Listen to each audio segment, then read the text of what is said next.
둘셋 안녕하십니까 사마이럴입니다. 앞에 부분 하다가 갑자기 전화가 와서 잠깐 끊고 다시 뒤에거 하기로 했습니다. 죄송합니다.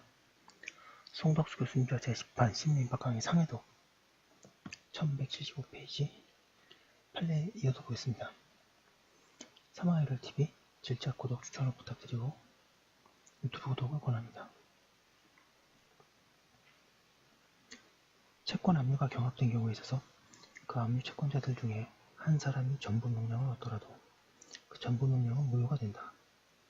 그런데 이 경우에 제3채무자가 그 무효인 전부 명령에 의한 전부 채권자에게 그 전부금을 변제하였다면 그 전부 채권자는 진정한 채권자로 볼 수 있는 외관을 갖춘 자로 민법 제470조 소정의 채권의 준존죄에 해당한다고 보아야 할 것이니 제3채무자가 선이 무과실인 때에는 같은 경우의 채권의 준존유죄에 대한 변제로서 그 변제는 유효하고 제3채무자가 채무자에 대하여 부당하고 있던 채무는 소멸되고 제3채무자는 압류채권자에 대하여 이중변제의 의무를 부당하지 않으며 제3채무자가 전부 채권자에 대하여 전부명령의 무효임을 주장하여 부당이득의 반환을 할 수 없는 것으로 봐야 하는데 병합 압류채권자에 대한 관계에 있어서는 전부 채권자가 무효인 전부명령에 의하여 수령할 금원을 독점할 법률상 원인이 없는 것이어서 병합 압류채권자는 전부 채권자에 대하여 자기가 배당받아야 할 금액의 범위 내에서 부당이득의 반환 청구를 할 수 있는 것으로 보아야 할 것인가. 이때에 제3채무자 측에서 경합 압류채권자가 배당받아야 할 금원을 그 압류채권자에게 대위변제하였다면 이는 이해관계 없는 제3자의 변제로서 대위변제자는 변제자의 임대권밖에 행사할 수 없을 것이다.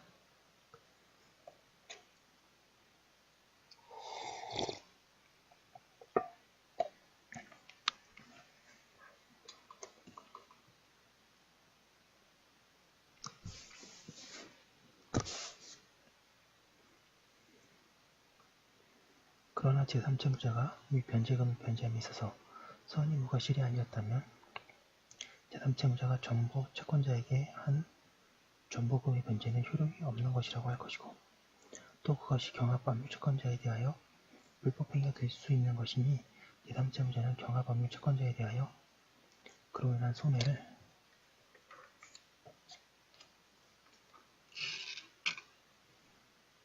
(1176페이지) 배상할 의무가 있는 것이라고 할 것이고 이때 제3채무자의 피용자가 이 손해금을 경합 압류채권자에게 배상하였다면 이는 이해관계 있는 제3자의 변제가 될 것이니 그 변제자는 변제의 법정 대의권에 의거하여 제3채무자를 대위하여 피고에 대하여 부당이득금의 반환을 구할 수 있는 것으로 풀이하여야 할 것이다.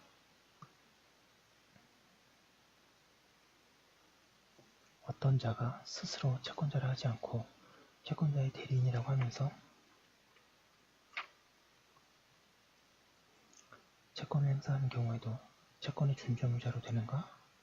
여기에 관해서 학설은 채권자를 사칭하는 경우와 구별하지 않는 견해 2번에 사실행위만 인정하고 이 행위가 법률행위일 때에는 표현대리의 문제로 보는 견해 3번에 채권자의 규칙사유가 전제되어야 한다는 견해로 나누어 있다. 판례는 준점유자가 스스로 채권자라고 하여 채권을 행사하는 경우뿐만 아니라 채권자의 대리인이라고 하면서 채권을 행사하는 경우에도 채권의 준점유자에 해당한다고 한다. 사견으로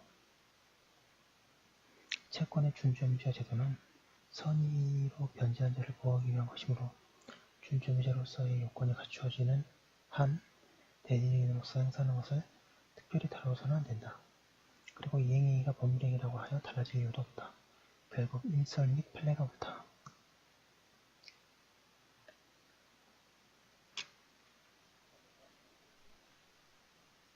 한편 대리인을 사칭한 경우가 표현대리의 요건을 갖출 때에는 표현대리의 규정에 의하여 채무자가 보호받을 수도 있다. 양가로나의 준점유자에 대한 변제가 유효하기 위한 요건 채권의 준점유자에 대한 변제가 유효하려면 변제자가 선이 무과실이어야 한다. 여기서 선이라는 것은 준점유자에게 변제 수령 권한이 없음을 알지 못하는 것만으로는 부족하며 적극적으로 수령 권한이 있다고 믿어야만 한다. 이러한 무과실은 이렇게 믿은 데에 과실이 없는 것이다. 일부 견해는 여기에 무과실을 판단함에 있어서 채권자의 귀책 사유도 고려하여야 할 것이라고 한다. 그러나 이는 근거 없는 해석이다. 변제자의 선의무과실은 변제시를 기준으로 판단한다. 그런데 대부분은 폰뱅킹에 의한 자금이체 신청의 경우에는 자금이체 시의 사정뿐만 아니라 그 이전에 행하여진 폰뱅킹의 등록을 비롯한 재반 사정을 총체적으로 고려할 것이라고 한다. 한편 변제자의 선의무과실은 변제 이유를 주장하는 자가 증명하여야 한다. 양가를 기획해 이 사건의 경우 제2예금인출이나 제3예금인출에 있어서도 제1예금인출과 같이 통장과 예금지급 청구서류에 아무런 하자가 없었고 이미 신고된 진정한 인감이 사용됐을 뿐만 아니라 철저한 보안이 요구되는 비밀번호까지 일치하였으므로 앞서 본 예금거래 기본 약관의 내용과 그에 따른 금융거래의 관행에 비추어 그에 따른 예금의 지급은 특별한 사정이 없는 한 채권의 준점유자의 1177페이지에 대한 변제로서 유효한 것으로 보아야 할 것이다. 따라서 제2예금인출이나 제3예금인출과 관련하여 피고은행의 직원이 단순히 인감대조 및 비밀번호의 확인 등의 통상적인 조사 외에 당해 청구자의 신원을 확인하거나 전산 입력된 원고의 연락처에 연결하여 원고 본인의 의사를 확인하는 등의 방법으로 청구자가 적당한 예금 인출 권한을 가지는지 여부를 조사해야 할 업무상 주의를 부담한 것으로 보기 위해서는 그 예금의 지급을 구하는 청구자에게 정당한 변제 수령 권한이 없을 수 있다는 의심을 가질 만한 특별한 사정이 인정되어야 한다. 그러나 그러한 특별한 사정이 있다고 볼 것인지 여부는 앞서 본 금융거래의 관행이 금융기관이 대량의 사물을 원활하게 처리하기 위하여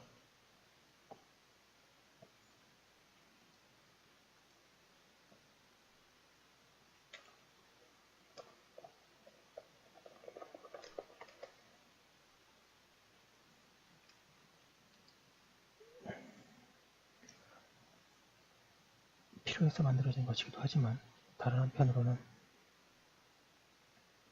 예금 인출의 편리성이라는 예금자의 이익도 고려된 것인 점, 비밀번호가 가지는 성격에 비추어 비밀번호까지 일치하는 경우까지 금융기관이 예금 인출 권한에 대하여 의심을 가지기는 어려운 것으로 보이는 점, 금융기관에게 추가적인 확인의 의무를 부과하는 것보다 예금자에게 비밀번호 등의 관리를 철저히 하도록 요구하는 것이 사회의 전체적인 거래 비용을 줄이는 것으로 보이는 점 등을 참작하여 신중하게 판단해야 할 것이다. 양가로 내용에 효력 규정인 강행법규에 위반되는 계약을 체결한 자가 그 약정의 효력이 부인된다는 사실을 알지 못한 탓에 그 약정에 따라 변제 수령권을 갖는 것처럼 예간을 갖게 된 자에게 변제를 한 경우에는 특별한 사정이 없는 한 그 변제자가 채권의 준점유자에게 변제 수령 권한이 있는 것으로 오인한 것은 법률적인 검토를 제대로 하지 않은 과실에 기인한 것이라고 할 것이다.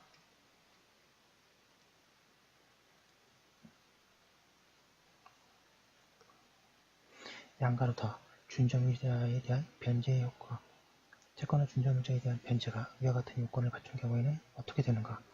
이에 대해 학설은 방가로마 7번에 채권의 준점유자에 대한 변제의 선의 효과는 확정적이고 따라서 변제자는 준점유자에 대하여 변제한 것에 관한을 청구하지 못한다는 견해.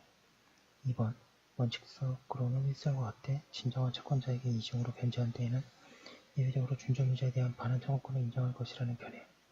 3번에 470조는 변제자의 항변권을 정한 규정이며 채무자는 준점유자에 대하여 변제한 것에 관한을 청구할 수 있다는 견해를 나누어 대립하고 있다.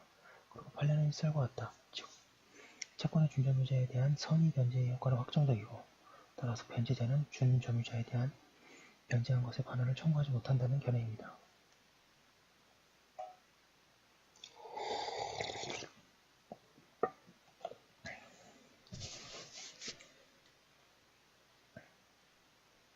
사견으로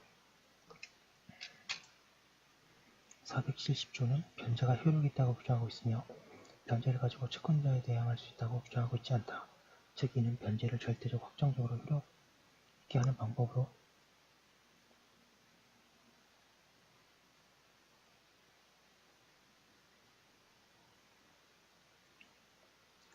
이는 변제를 절대적 확정적으로 효력 있게 하는 방법으로 채무자를 보호하려는 것이다. 따라서 일설이 타당하다.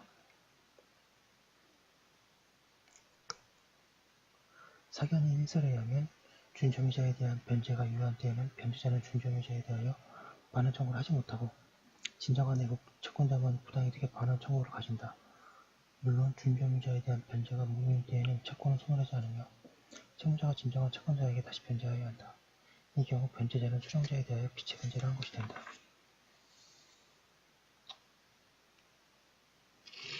1178페이지 양가로 2번의 영수증 소지자. 양가로 가해 영수증을 소지한 자에 대한 변제는 그 소지자가 변제를 받을 권한이 없는 경우에도 효력이 있다.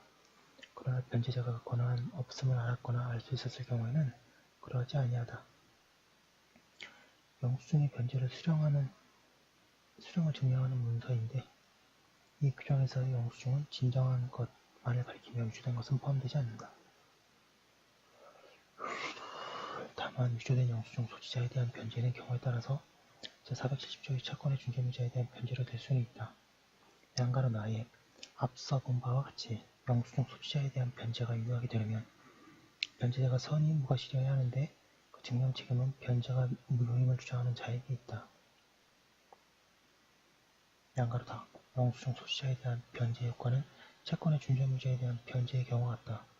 반대로 3번에 증권적 채권의 증서의 소지인, 지시채권, 무기명채권, 지명소지인 출급채권과 같은 증권적 채권의 증서의 소지인에 대하여 행한 변제는 그 소지인이 진정한 권리자가 아니더라도 변제자가 악이거나 그에게 중과실이 없는 한 유효하다. 이는 변제자 보호 외에 증권적 채권의 유통을 위한 것이다. 4번에 수령권한 없는 자에 대한 변제. 변제 수령권한 없는 자에 대한 변제는 위에서 설명한 표형 수령권자에 대한 것을 제외하고는 무효이다. 그러나 그 변제로 인하여 채권자가 이익을 받은 경우에는 그 한도에서 유효하게 된다. 여기서 채권자가 이익을 받은 경우로서의 변제의 수령자가 진정한 채권자에게 채무자의 변제로 받은 급벌을 전달하는 경우는 물론이고 그렇지 않더라도 무권한 자의 변제 수령을 채권자가 사업에 추인한 때와 같이 무권한 자의 변제 수령을 채권자의 이익으로 돌릴 만한 실질적 관련성이 인정되는 경우나 변제 수령자가 변제를 받은 급벌을 가지고 채권자 자신에 대한 채무의 변제를 중단하거나 채권자의 제3자에 대한 채무를 다시 변제함으로써 채권자의 기존 채무를 소멸시키는 등 채권자에게 실질적인 이익이 생긴 경우를 포함한다. 그러나 변제 수령자가 변제로 받은 급벌을 가지고 자신이나 제3자의 채권에 대한 채무를 변제함으로써 채권자의 기존 채권을 소멸시킨 경우에는 채권자에게 실질적인 이익이 생겼다고 할 수 없으므로 제472조에 의한 변제의 효력을 인정할 수 없다. 한편 이 경우에 변제자의 선의 악의는 묻지 않는다.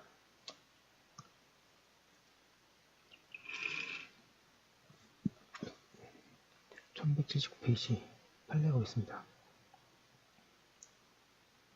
무권한 자의 변제 수령을 채권자가 추인한 경우에 채권자는 무권한 자에게 부당이득으로서 그 변제받은 것에 반환을 청구할 수 있다. 따라서 채권 담보권자가 채권 양수인보다 우선하고 담보권 설정자의 통지가 제3채무자에게 도달하였음에도 그 통지보다 채권 양수의 통지가 먼저 도달하였던 등의 이유로 제3채무자가 채권 양수인에게 채무를 변제한 경우에는 채권 담보권자가 무한 채권자의 채권 양수인의 변제 수령을 추인하였다면 이러한 추인에 의하여 제3채무자의 채권 양수인에 대한 변제는 유효하게 되는 한편 채권 담보권자는 채권 양수인에게 부당이득으로서 그 변제받은 것에 반환을 청구할 수 있다고 하고 있습니다. 제가 설명을 잘 못한 것 같은데요. 결론은 변제 수령자는 이러이러한 자가 있고 이거는 책에 있는 내용으로 정리 충분하실 겁니다. 여기까지 한 거 올려두고 다음 거 이어서 하도록 하겠습니다. 잠시만요.